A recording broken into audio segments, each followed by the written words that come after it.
La paracha de la semaine du grand rabbin Jacques Waknin.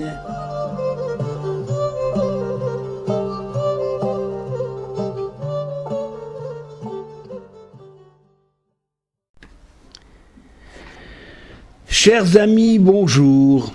La paracha Tazria. Le Midrash Rabbah nous révèle que 3 clés n'ont jamais été remises à un ange. Elles demeurent exclusivement entre les mains du Tout-Puissant, tant elles sont vitales pour l'humanité. Ce sont la naissance, la pluie, qui est symbole de la subsistance, puisque la vie dépend de la production agricole, donc de la pluie. Et enfin, en 3e lieu, la résurrection des morts. Le Saint béni soit-il détient ces 3 fondements de la vie humaine et les réalise selon le mérite et les prières des hommes, ainsi que du mérite et les prières de leurs ascendants et de leurs descendants. En plus du caractère merveilleux de la naissance, ce Midrash laisse entendre que toute vie est en fait déterminée depuis la naissance. Si nous suivons ce Midrash dans ses affirmations, personne ne peut se vanter ni de son intelligence, ni de sa force, ni de sa réussite, car il a tout reçu en venant au monde selon un décret divin. Il n'existe nul domaine qui échappe à cette règle. Le Midrash continue à dire que lorsque Hachem souhaite qu'un être humain vienne au monde, il fait appel à un ange dénommé Leila et lui demande de lui présenter une âme tirée du Gan Eden. Pure et sainte, l'âme répugne d'être arrachée à sa source divine et entrer dans un corps putrescible. Mais le Créateur encourage cette âme à réaliser la vocation pour laquelle elle a été créée, à savoir faire du monde où elle va vivre le temps d'une vie d'homme, un lieu encore plus beau que celui d'où elle vient. En effet, ce monde-ci est le lieu de l'action et de la réalisation de toutes les vertus de bonté, d'amour. Dans toute la création, rien ne peut égaler la beauté et la grandeur d'une personne sage et vertueuse. L'avenir de l'enfant, donc ça c'est le Midrash qui dit tout cela. L'avenir de l'enfant à naître est alors déterminé. Le Tout-Puissant décide s'il sera un homme ou une femme, grand ou petit, en bonne santé ou handicapé, dans quelle contrée il verra le jour, à quelle époque et dans quel milieu familial il va évoluer. Chaque détail de son existence est déterminé. Alors, que reste-t-il en propre à cet enfant ? L'essentiel, à savoir s'il sera un tzaddik ou un racha, c'est-à-dire un homme juste, moral et bon, ou le contraire. C'est le seul domaine où il demeure son propre maître. Il est évident que l'Éternel ne juge chaque être humain que selon le niveau de son effort personnel par rapport aux possibilités inscrites dans ses gènes.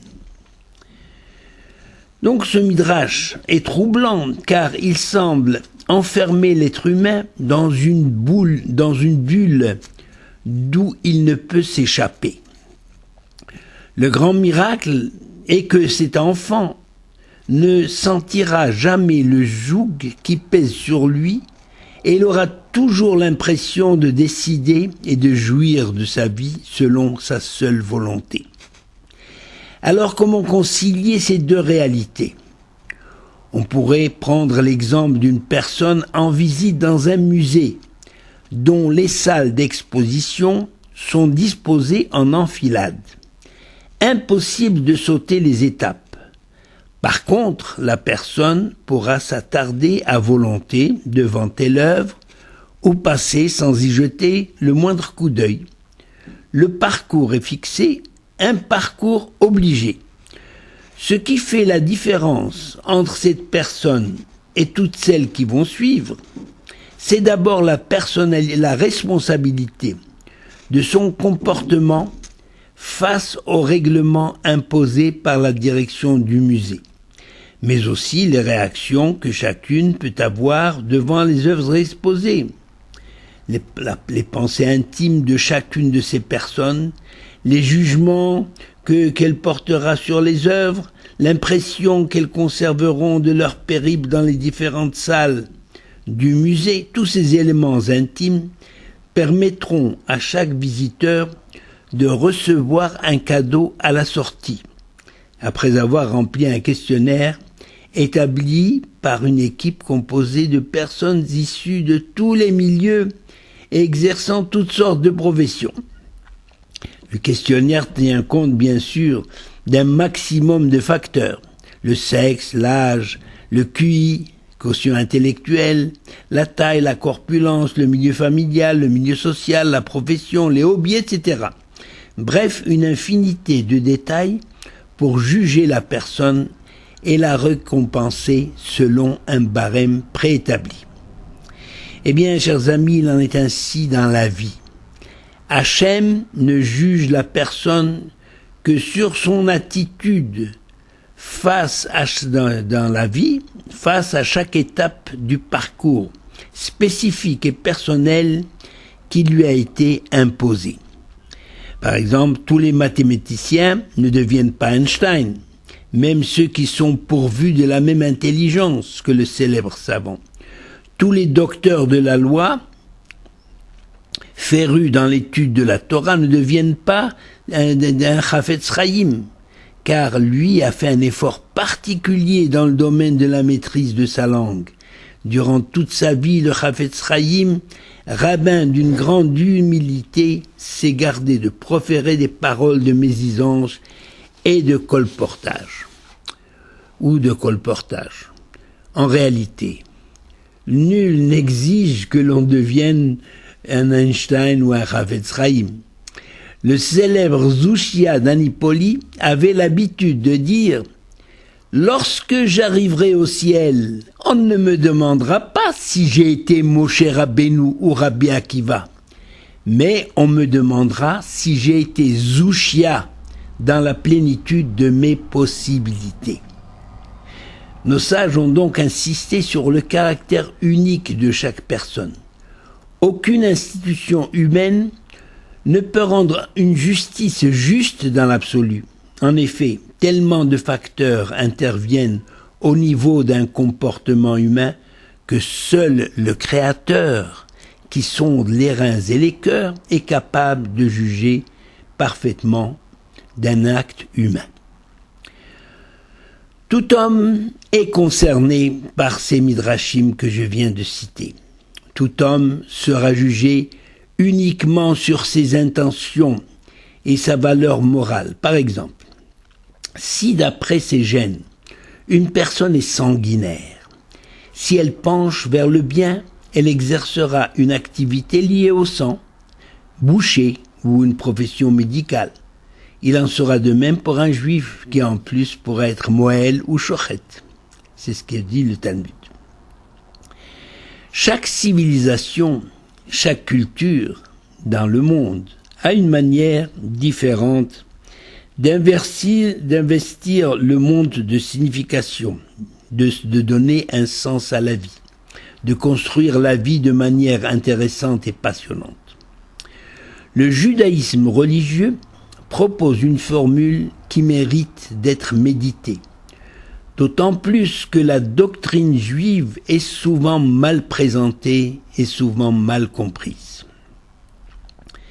Rabbi Hanania ben Akashia disait « Le saint béni soit-il » Rabbi Hanania ben Akashia Omer « Ratsa HaKadosh Baruch Hu lezakot et Israël, lefichach hirba lahem Torah mitzvot » Le saint béni soit-il a voulu donner aux enfants d'Israël l'occasion de mériter sa bénédiction. Alors il leur a multiplié la Torah et les mitzvot. D'autres traduisent cette Mishnah, le saint, en insistant sur le mot les akot, ça veut dire purifier, ou bien comme on va le voir, mériter ou purifier. le Saint béni soit-il a voulu donner aux enfants d'Israël l'occasion de se purifier, sous-entendu pour mériter la vie en ce monde et dans l'au-delà, alors il leur a multiplié les mitzvot et la Torah.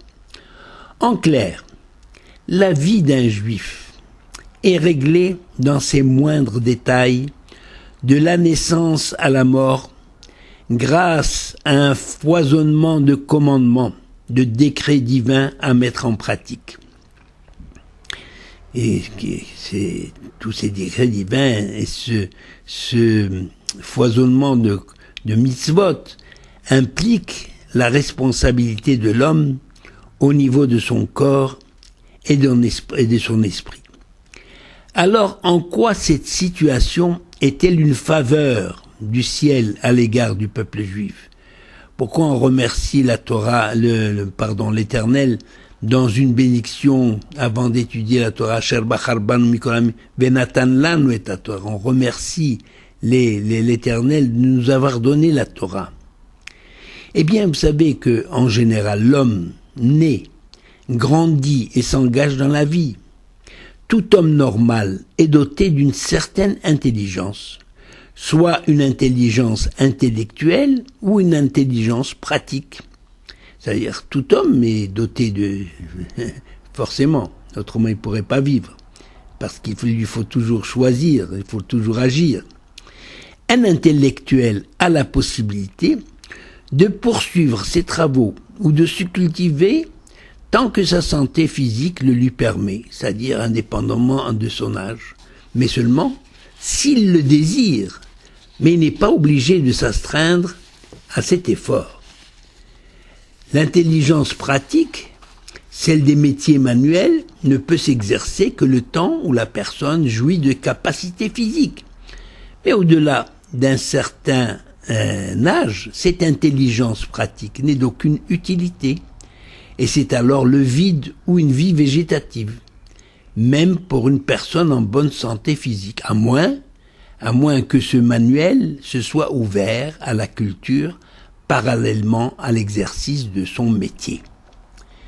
Eh bien, tout autre est la situation d'un juif pratiquant, qu'il soit manuel ou intellectuel. Il a l'obligation, jusqu'à son dernier souffle, d'étudier la Torah et de mettre en pratique les commandements divins. Ses neurones travaillent toujours et ne connaissent point de repos. Même malade et diminué physiquement, il doit s'efforcer d'assumer le joug qui pèse sur lui au niveau de l'étude de la Torah et de la pratique des mitzvot qu'il est encore capable de mettre en pratique. Ne serait-ce qu'une partie de la prière. En effet, les paroles de la prière peuvent être considérées comme une étude, car la prière juive contient des textes tirés de la Torah ou du Talmud. Et on lui mettra les téphilines, même sur son lit de malade. En définitive, ce que l'on prend pour un joug devient à un certain âge un élixir de vie. À propos de cette Torah qui accompagne le juif durant toute sa vie, elle lui a été enseignée déjà dans le sein de sa mère. Rabbi Simlaï dit, dans le Talmud de Nida 30a, non, c'est 30b, pardon, Rabbi Simlaï dit, à quoi ressemble un fœtus dans le ventre de sa mère? Eh bien, il ressemble à un carnet plié. Il a les mains sur les tempes, les coudes contre les jambes, les coudes contre les jambes, les talons contre les fesses. Sa tête repose entre ses genoux, sa bouche est fermée et son nombril ouvert. Il mange ce que mange la mère et boit ce qu'elle boit.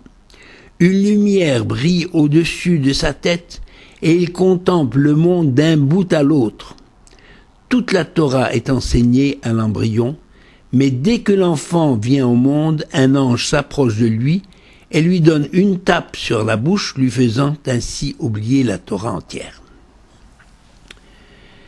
Toute cette description est basée sur des versets du Tanakh, c'est-à-dire de la Bible hébraïque. Vous pouvez consulter d'ailleurs cette longue citation de Rabbi Simlai en traduction française dans Aggadot du Talmud de Babylone, édition Verdier. Ce texte est étonnant. Un texte sur la vie prénatale qui a été écrit au IIIe siècle, à une époque où l'on était loin de penser qu'un jour on pourrait voir ce qui se passe dans le ventre d'une femme enceinte grâce à une échographie. L'embryon d'ailleurs, pour votre information, l'embryon devient fœtus quand tous ses membres se sont formés, c'est-à-dire à partir de la 11e semaine de grossesse. Vous savez que la grossesse dure 40 semaines. Il ressort de cette déclaration de Rabbi Simlai que la vie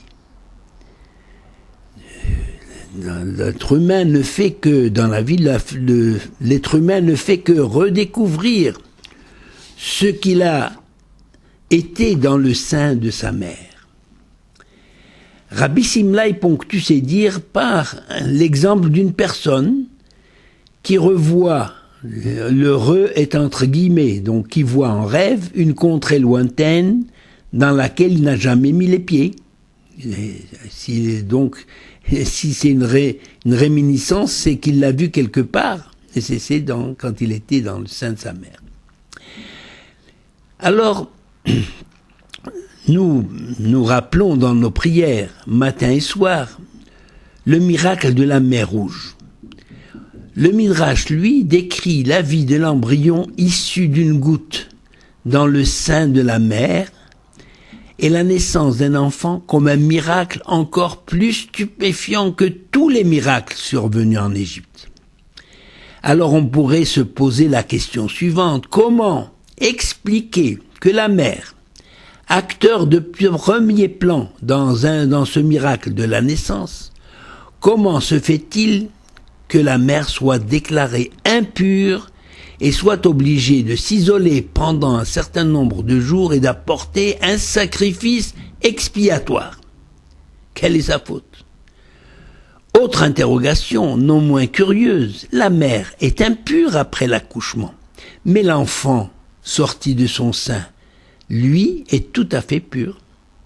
Il n'est pas entaché par l'impureté de la mère, qui doit se garder de toucher tout objet de sainteté et éviter de pénétrer dans le sanctuaire pendant toute la durée de son impureté. Chers amis, la science ne nous est d'aucun secours dans ce domaine du pur et de l'impur, qui se situe au-delà du monde sensible. La mort, source première d'impureté, est comme un filet. Au travers de ces mailles, aucun être vivant ne peut passer. Cette réalité pourrait semer le désespoir dans le cœur de l'homme et le freiner dans son désir et son élan de s'élever spirituellement. Mais il n'en est rien, tant l'amour de la vie est inscrit dans les commandements de la Torah et ancré dans notre cœur.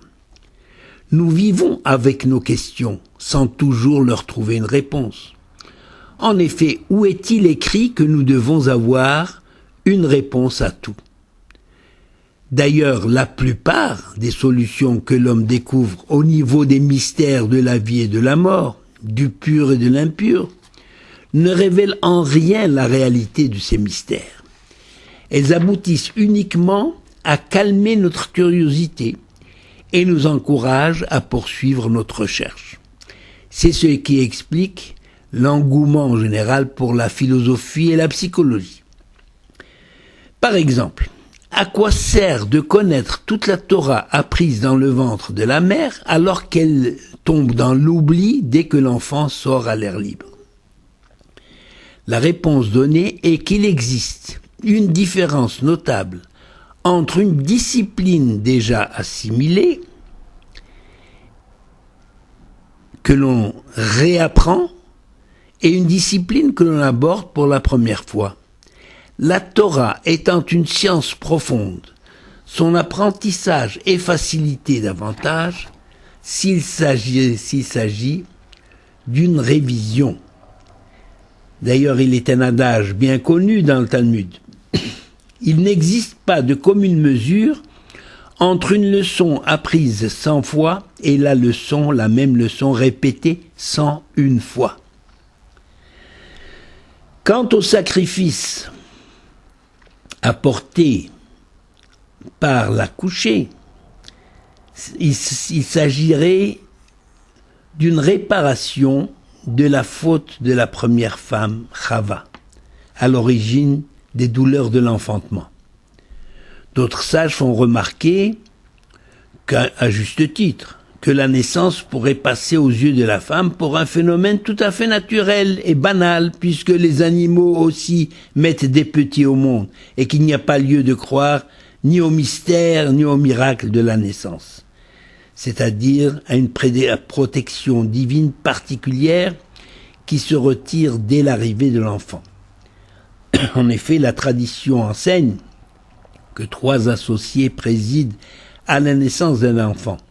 L'homme et la femme, qui participent à la formation du corps de l'enfant dans lequel l'Éternel insuffle une âme. Il est impossible de traiter tout ce problème de la vie, tout ce problème de la vie humaine en ce monde. J'ai quand même risqué de l'aborder. Et je suis désolé de n'avoir pas découvert des réponses plus satisfaisantes à tous ces sujets qui sont du domaine de la métaphysique.